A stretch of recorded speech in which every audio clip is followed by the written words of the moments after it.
Hello বন্ধুরা, কেমন আছো তোমরা সবাই? তো রথযাত্রা কেমন কাটলো তোমাদের সবার? তো আমরা চলে গিয়েছিলাম বুধবার দিন তারকেশ্বর মন্দিরে পুজো দিতে।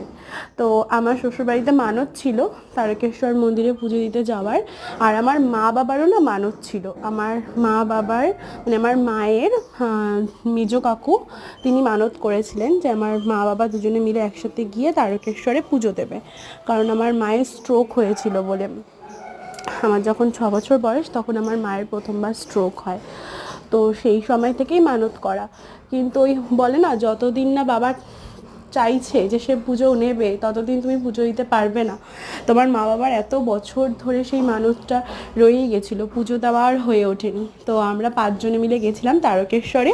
আর বুধবার দিন না খুবই ভালো মতো আমরা পুজো দিতে পেরেছি, কিন্তু অ্যাকচুয়ালি সবই ঠিক ছিল। আমরা গেছি, ভালো মতো ঘুরেছি, সবই ভালো হয়েছে। কিন্তু ওখানে না এখন এত ব্যবসা হয়ে গেছে পুজো নিয়ে, মানে যে পান্ডারা থাকে তারা প্রচুর পরিমাণে মানে মানুষদের কাছ থেকে টাকা নিয়ে নেয়, এই বলে সেই বলে। এবার সেই জন্য আমাদের প্রচুর টাকা দিতে হয়েছিল পান্ডাদের। তো তোমরা যদি যাও তারকেশ্বরে, তো আমি বলবো যে পুজো